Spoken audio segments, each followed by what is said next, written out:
जिस दिन ये हुआ तो ये नेशनल कॉर्बेट पार्क में शूटिंग करा रहा था अपनी, तो ये अवेलेबल, मैंने 3-4 बार कोशिश की, मिला ही नहीं मुझको।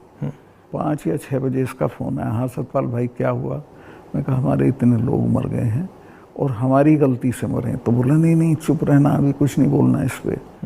फिर 1 घंटे बाद ये डोभाल जो मेरा क्लास फेलो रहा लॉ में मेरठ में, तो इसका फ़ोन आया, सतपाल भाई आप बोल दी। मैं 2 चैनल को बोल चुका था ये बात, तो इन्होंने कहा नहीं नहीं कुछ नहीं बोलना है इस पर।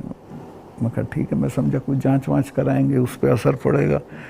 कुछ भी नहीं। तीसरे दिन इनका आ गया कि ये पुलवामा की शहादत को याद रखो और अब हम बालाकोट करेंगे, ये करेंगे, वो करेंगे। और अभी तक उसमें कुछ नहीं हुआ? कुछ नहीं, करना भी नहीं है इसको। पुलवामा के शहीद जिस तरह हुए थे, इसलिए हुए कि उन्होंने 5 एयरक्राफ्ट मांगे थे।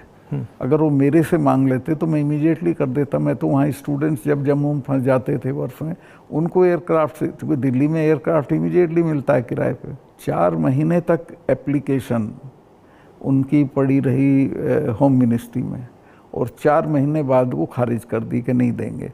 तब वो सड़क से चले। इतना बड़ा, मतलब 4 महीने के लिए वो चले ही नहीं? चले ही नहीं, इसलिए कि वो सड़क से चलना बिल्कुल इनसिक्योर होता है, वो उनके उसमें नहीं है सिस्टम में। 5 जहाज मांगे थे उन्होंने, वो नहीं दिए। 4 महीने तक लटकाए रखे। और तो 4 महीने के लिए क्या होल्ड पे थे? क्या होल्ड पे थे सब? मेरे सामने नहीं आई। अगर मेरे सामने आई होती तो मैं उसमें कुछ करता। That was between CRP and home ministry. लेकिन ये थी कि अटैक हो सकता है। इसके अलावा वो जो गाड़ी टकराई थी, वो 10 दिन से घूम रही थी वहाँ, पूरा आप समझिए कि भरी हुई विस्फोटक से। वो कैसे, मतलब इतना एक्सप्लोसिवली कैसे, मतलब ऐसे घूम रही थी? सिस्टम नहीं था ठीक से। और जब मैं गया हूँ फिर पुलवामा होने के बाद, तो जो 10 किलोमीटर का स्ट्रेच है उसमें लगभग 8-10 लिंक रोड मिलती हैं।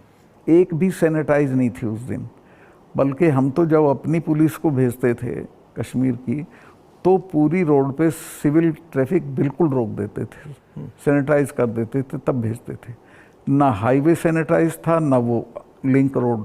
और लिंक रोड जहाँ हाईवे में मिलती है, वहाँ रिवाज ये है कि वहाँ एक जिप्सी खड़ी होनी चाहिए जो उसे रोक दे कि नहीं भैया काफिला चला जाए सीआरपी का, तब जाना। ब्लॉक कर कुछ नहीं था, there was nothing like that. तो जब आप वहाँ गए, जैसे पॉलिटिक्स में हम ऐसी घटनाओं में